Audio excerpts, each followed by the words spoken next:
The emergency signal sliced through the darkness of space like a scream, urgent and unmistakable.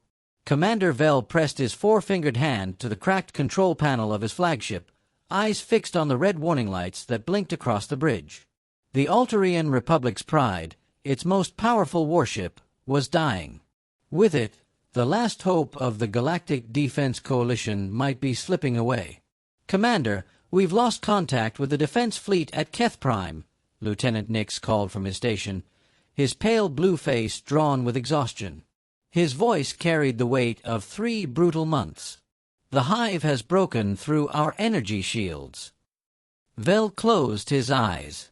Just for a moment. 3 core worlds, entire civilizations, devoured by the nightmare crawling in from the galactic rim. The hive didn't fight, they consumed. Bioships multiplying faster than they could be destroyed. Energy weapons rendered useless by constantly evolving armor. Resistance was a myth. "How many ships do we have left?" Vell asked, already dreading the answer. 17, across all fleets. The Zerapim lost everything at Centro 7. The Voron retreated after losing 80% of their forces. 17 ships.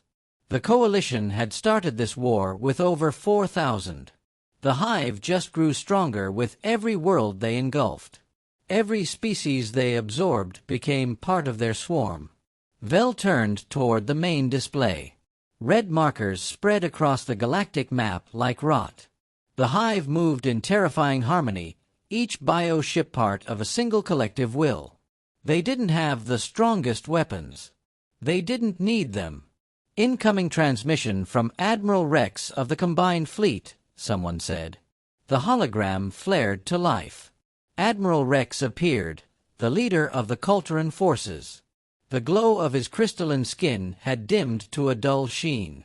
His voice was hoarse. "Vell, we need to evacuate Keth Prime immediately. The hive has landed ground troops. Our weapons are useless up close." Vell didn't flinch. "The civilians? Ours. Maybe less. The defense grid's gone. Our troops are retreating to the capital, but they won't hold long. We need reinforcements, Vell. Now." The bridge had gone quiet, the crew working in silence, patched-together systems barely holding after their last skirmish. Everyone knew the truth. Reinforcements weren't coming. "I'll send the emergency beacon," Vell said, voice low. "To every Coalition world." Rex gave a grim nod and vanished. Vell turned to his comms officer. "Priority distress signal. Coalition frequencies. Immediate military support at Keth Prime. And," he paused, eyes scanning his weary crew, "tell them this is our last stand."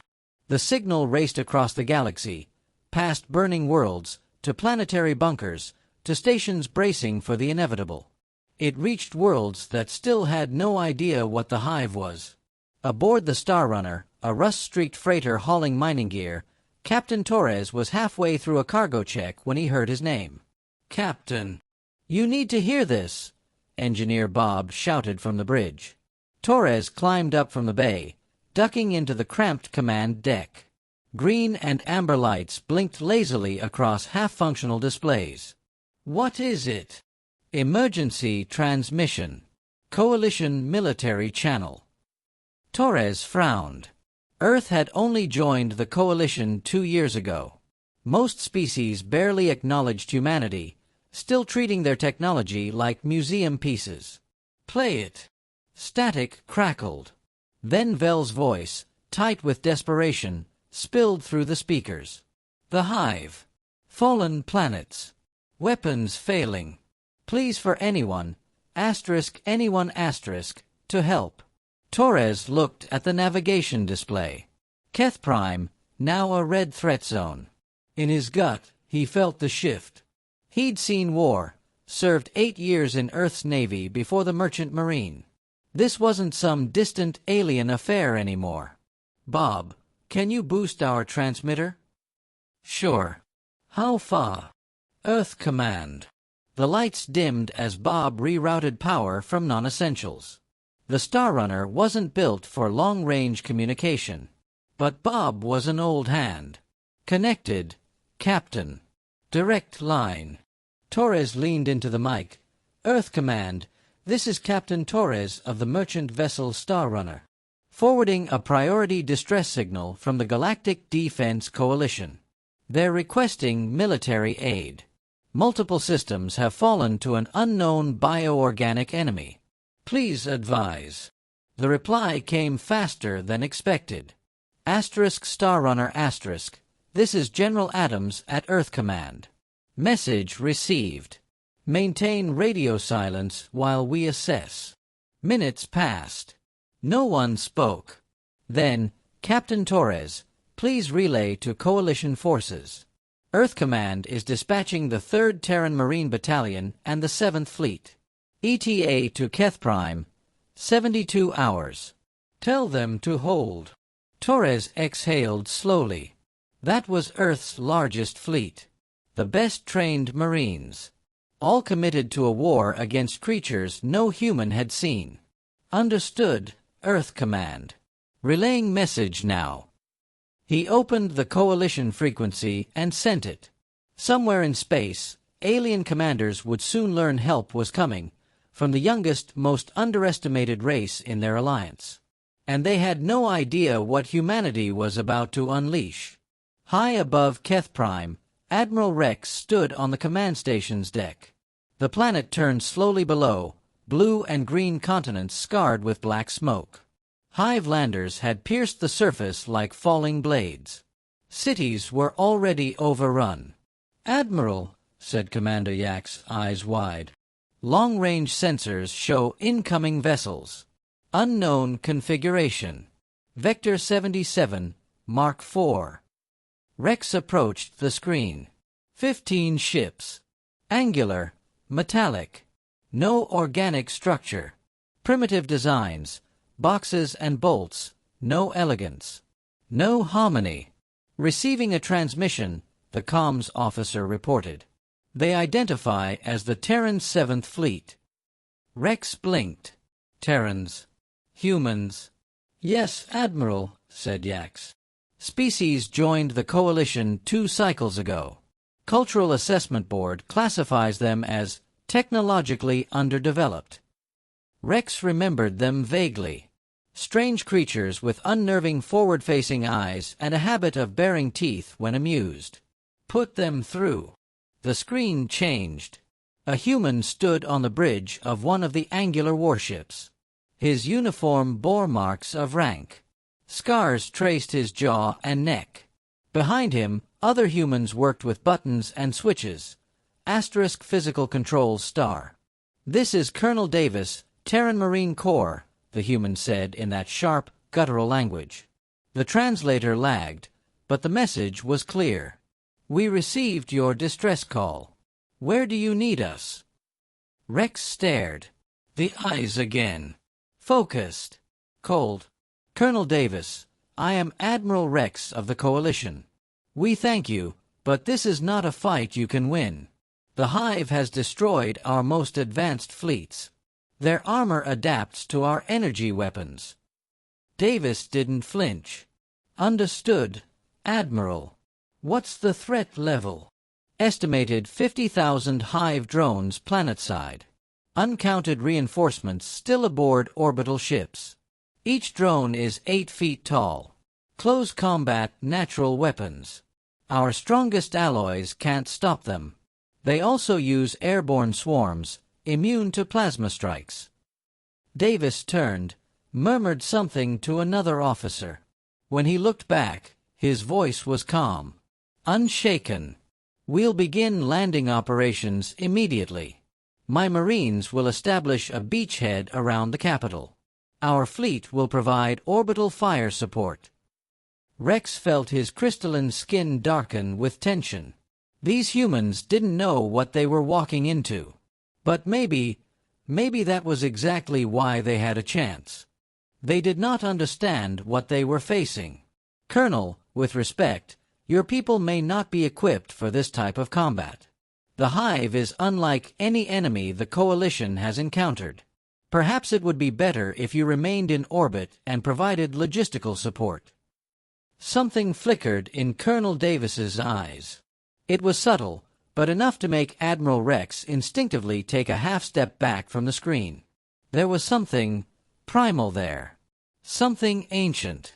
The human looked, for a fleeting second, like a creature out of one of Rex's childhood nightmare stories. "Admiral," Davis said, voice calm but unshakable, "my Marines are ready for combat.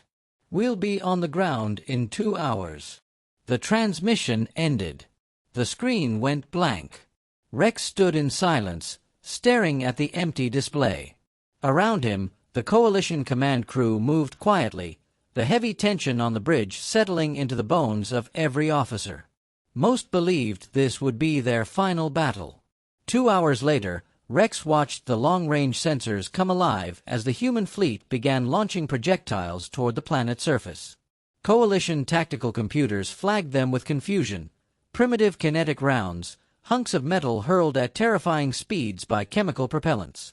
"Admiral," said Commander Yax, eyes wide with disbelief, "the humans are bombarding the planet with solid projectiles. They're not using energy weapons." Rex blinked. Kinetic rounds. The technology of a forgotten age. Crude, wasteful, obsolete. That kind of weaponry hadn't been used by any advanced species in over 5,000 years. Yet here they were, falling toward the surface in coordinated waves. The first human landing craft came soon after. Metal boxes with roaring chemical rockets, descending fast and without elegance. They looked like machines built for destruction, not survival. Unlike the silent, graceful anti-gravity craft of the Coalition, these made the air scream as they tore through it. Rex watched dozens of the metal beasts slam into the devastated ruins of Keth Prime's capital city, right into the heart of Hive territory. "Sir, ground forces report contact with human units," came the voice of the communications officer. "The humans are advancing directly into the Hive." Rex tapped his communicator. "Commander Vel, status?" Vel's voice came through in bursts, gunfire in the background like percussion in a war song. "Admiral, the humans landed in Sector 7. They're moving toward the largest hive nest, on foot. I tried warning them about the swarms, but—" Vel paused. The next few seconds were filled with shouts and more weapons fire. Then he came back. "Admiral, you need to see this." The tactical display flickered. A ground-level drone feed took over the main screen. Rex leaned forward, eyes narrowing as the image stabilized. There they were, human soldiers, moving through a devastated city street. Rubble everywhere. Burning wreckage. The familiar horrifying figures of hive drones, 8-foot insectoid monsters with claws like plasma-edged blades, emerged from every shadow. From buildings. From the sky. From underground. Rex braced himself for the massacre. But the humans didn't retreat. They charged. Without hesitation, they sprinted straight into the swarm, weapons raised. Their guns barked thunderous reports, releasing streams of small, solid slugs. And the hive drones, monsters that had shredded through Coalition armored divisions, began to fall. The kinetic rounds punched through their bio-armor. Chitin cracked. Black fluid sprayed the walls. One by one, the drones collapsed under the hail of bullets. But it wasn't just the weapons. It was the way the humans moved. They fought like predators, fast, brutal, and precise. Their formations shifted fluidly, wordlessly. No panic. No hesitation. Just controlled violence, as if the chaos of battle was their natural environment. When hive drones struck back, the humans kept fighting, taking wounds that would have killed most species, then getting back up to deliver kill shots. Rex watched one soldier absorb a slash across the chest, stumble, steady himself, then fire 2 rounds into the drone's head. The monster dropped. "Commander Vel," Rex murmured into his communicator, What exactly are these humans? I don't know, Admiral, Vel answered, his voice filled with awe. But they're winning. On the tactical map, red hive markers were vanishing. Those crude projectile weapons, dismissed as obsolete by every scientific advisor, were doing what the most advanced plasma weaponry in the galaxy couldn't. The humans were carving through the hive like they had been waiting their whole lives for this war. Rex felt something shift inside him. A realization. Earth might not be what they thought it was. Hours later, Dr. Kane stepped off one of the human shuttles into a swirling cloud of smoke and dust. The air was thick with the stench of plasma burns and insectoid blood. Coalition medics rushed around treating the wounded, both alien and human. Admiral Rex found him amidst the chaos. Dr. Kane, thank you for coming. We have many questions. Kane coughed once and adjusted his breathing filter, then glanced around the makeshift command center. The contrast was stark. Coalition officers moved with cautious precision. The human soldiers lounged with casual ease, drinking water and cleaning weapons. Some even laughed. Rex noticed how humans walked through the wreckage like it was just another day. What would you like to know, Admiral? Kane asked, flipping open his portable medical scanner. Your soldiers. Rex hesitated. They are different from what we expected. The hive drones, nothing we've tried could stop them. But your people, they're not just fighting them. They're defeating them. How? Kane smiled. It was the human smile, teeth bared, unsettling. Has anyone explained to you what kind of world Earth is? Your planet is classified as primitive, Rex answered. Limited technology, tribal conflicts, crude. No, Kane interrupted. He activated his scanner, projecting a floating holographic globe. I mean biologically. Earth is a Class 12 death world by galactic standards. Commander Vel stepped in, visibly alarmed. Death world? What does that mean? Kane's display lit up with images, towering mountain ranges, crushing ocean depths, volcanic fields, lightning storms. It means Earth is one of the most dangerous inhabited planets in the known galaxy. Our ecosystem is hostile. Constantly. Our weather can kill. Our oceans can kill. The animals, the plants, the air, everything is trying to kill us. And we adapted to it. Images of Earth's wildlife filled the air. Massive predators, venomous reptiles, parasitic insects, even harmless-looking creatures that could bring death within minutes. Kane continued. Humans evolved alongside those things. We didn't just survive, we thrived. We spread across deserts, Arctic tundras, disease-ridden jungles. We learned to hunt prey that was faster, stronger, more dangerous than us. We learned to kill it anyway. Rex stared at the holograms. The creatures on Earth made hive drones look tame. Our immune systems, Kane added, can fight off pathogens that would liquefy the internal organs of most galactic species. Our bones are dense enough to take blunt force trauma that would cripple others. Our endurance, our sheer ability to keep moving under pressure, is unlike anything you've seen. Vel was silent. Then, with disbelief, he asked, You climb mountains for fun? Kane grinned. Some of us jump out of planes just to see what falling feels like. Others run for 40 kilometers just to test their limits. We train ourselves for environments that would be death sentences to your kind. That's our normal. He switched the hologram back to the battle on Keth Prime, where human soldiers were pressing deeper into hive territory. Hive drones fell one after another. No hesitation. No retreat. Kane looked at Rex. You called us primitive. But Earth forged us in fire. Every human alive today descended from survivors, creatures that refused to die. Your hive, they don't know what they just walked into. Rex finally understood. Humans weren't just another new species. They were something else entirely. They were the apex predators of a death world. And now backslash. They were the galaxy's only hope. Vital signs constantly. In contrast, the human soldiers operated with the casual confidence of creatures who had grown up in danger.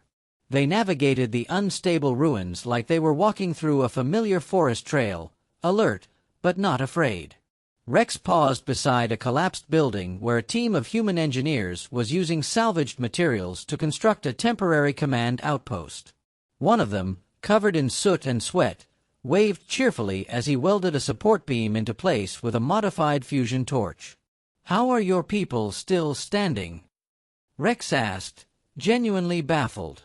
"You've been fighting non-stop for 3 days." Sergeant Lopez, the same engineer who had created the hybrid weapon days earlier, looked up from his work. "This is what we do, sir. Work hard, fight harder. Sleep when we're done. Maybe eat a ration bar if we're lucky." Vel approached from behind, holding a data slate.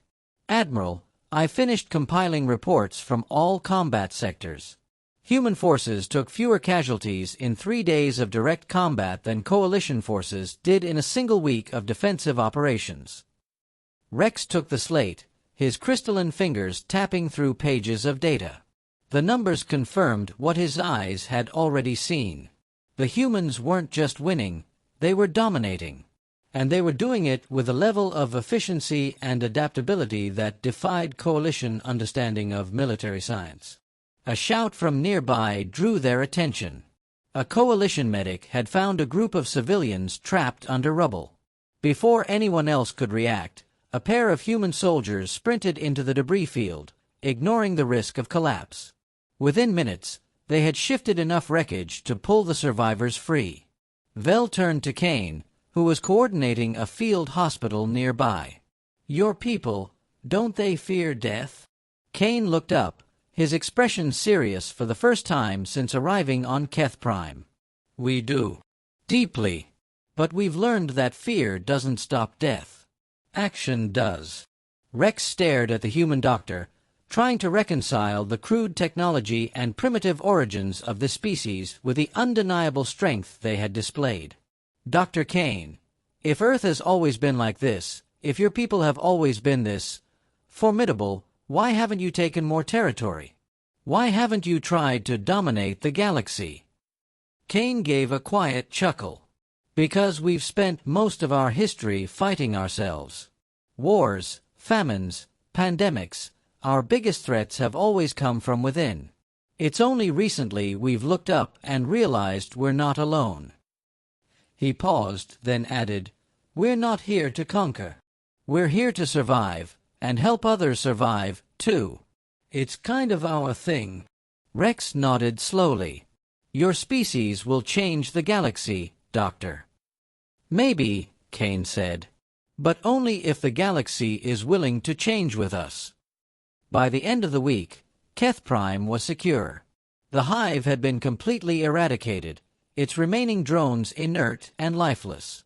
Coalition scientists studied the remains, trying to understand how their most feared enemy had been dismantled in less than a week. The final report submitted by Admiral Rex to Coalition High Command was uncharacteristically short. Subject * Human Military Assistance. Summary *. The human species of Earth should no longer be classified as primitive. They are not merely another sentient species. They are the result of a world built on constant, brutal selection pressure. They are survivors, not by chance, but by design. Recommend full coalition membership. Recommend further studies into human biology, psychology, and tactics. Recommend never making them our enemy. Rex signed the report and stood, watching the human flag rise alongside the coalition banner over the newly established Joint Command Post. He felt a strange sense of relief and pride. For the first time in many years, the coalition had not just found allies. They had found guardians. And the galaxy would never be the same. Exposure to local hazards. The humans worked in simple uniforms, breathing the polluted air without concern. "Admiral, the final casualty reports are ready," Commander Vell said, approaching with a datapad in his hands. Rex took the report and scanned the numbers. Coalition forces had lost 60% of their remaining troops during the 3-day battle. The humans, despite leading every major assault, had lost less than 5% of their force. "How is this possible?" Rex asked quietly. "I've been studying their combat recordings," Vell replied. "The humans fight differently than any species I've encountered. They don't retreat when wounded. They don't panic when surrounded. They treat every battle as if their survival depends on winning." Rex watched a group of human medics treating injured coalition soldiers. The humans worked with efficient precision, using medical techniques that seemed primitive but proved remarkably effective. One medic was explaining to a Kulturan officer how to treat infection using something called antibiotics. "Their medicine is also strange," Vell continued. "They use chemical compounds to fight disease instead of energy healing. Yet their methods work better than our advanced systems, especially against hive bioweapons." Colonel Davis approached, carrying his helmet under one arm. His uniform was torn and stained from 3 days of combat, but he moved with the same calm confidence he had shown since arriving. "Admiral Rex, we need to discuss the remaining hive ships in this system," Davis said. Rex consulted his tactical display. Long-range sensors show 7 bioships retreating toward the outer planets. "Our remaining forces are not sufficient to pursue them." "My ships can handle it," Davis replied. "But I wanted to coordinate with your people first. This is coalition space." Rex stared at the human colonel. 7 hive bioships represented enough firepower to destroy most planetary defense fleets. Davis was suggesting that 15 human vessels could handle them alone. "Colonel, perhaps it would be better to wait for additional coalition reinforcements," Rex said cautiously. Davis smiled, showing his teeth in the expression Rex now understood was amusement, not aggression. "Admiral, with respect, we've been fighting creatures like this for millions of years. The hive is dangerous, but they're not the worst thing Earth has produced." Vell raised a brow ridge. "What could be worse than the hive?" "Humans," Davis said simply, "when we're really angry."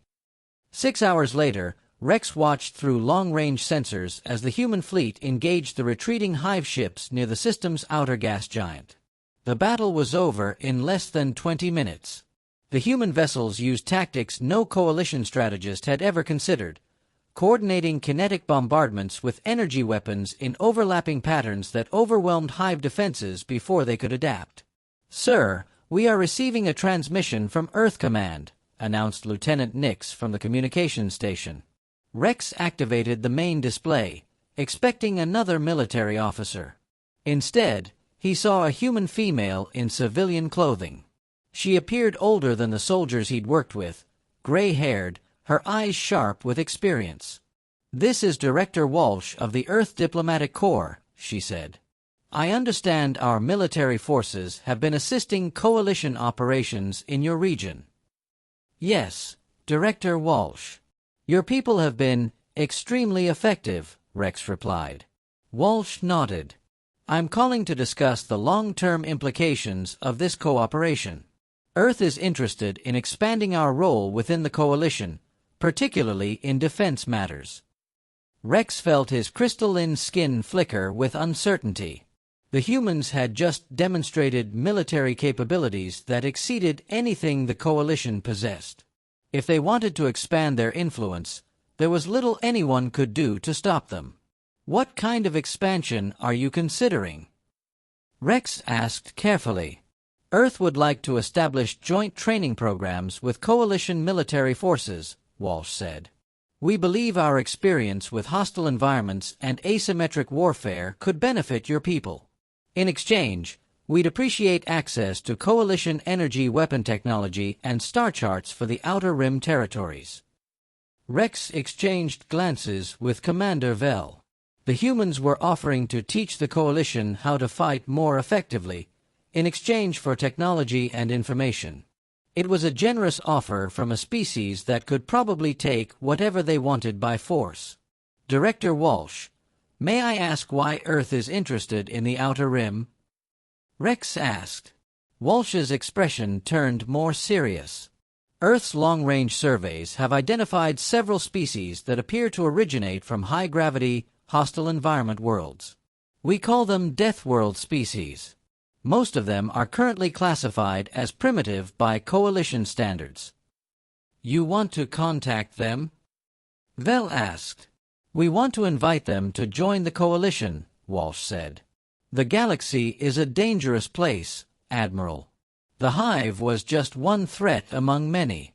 Having more allies who understand survival and warfare could benefit everyone. Rex considered this. The thought of more human-like species joining the Coalition was both exciting and terrifying. If they possessed similar capabilities, the balance of power would shift dramatically. How many of these Death World species have you identified? Vel asked.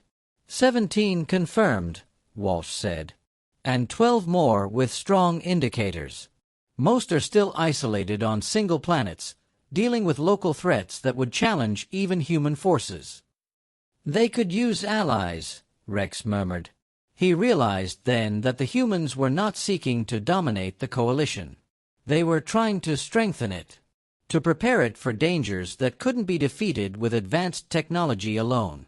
Director Walsh, Earth's proposal is acceptable to Coalition Command, Rex said at last. We would be honored to learn from your people. After the transmission ended, Rex stood at the viewport, staring at the stars. 3 days ago, he had commanded a desperate defense against an unstoppable enemy. Now he was part of something far greater. Colonel Davis appeared beside him, still carrying his helmet and looking more like a soldier returning from a training exercise than from a galactic war. Colonel, may I ask you something? Rex said. Of course, Admiral. When your people received our distress signal, did you know what you were getting into? Davis considered the question. We knew people were dying. Someone needed help. The rest was just details to work out. Rex watched as human ships moved through the system, conducting search and rescue operations on the outer planets. These creatures from Earth had crossed the stars to help strangers fight an enemy they'd never encountered, using weapons their allies considered primitive. The Coalition had asked for reinforcements and received something far more valuable. Partners who viewed the survival of others as their own responsibility. Rex realized then that the galaxy had just become a much safer place, and a much more dangerous one, for anyone who threatened innocent life. The age of the Deathworlders had begun.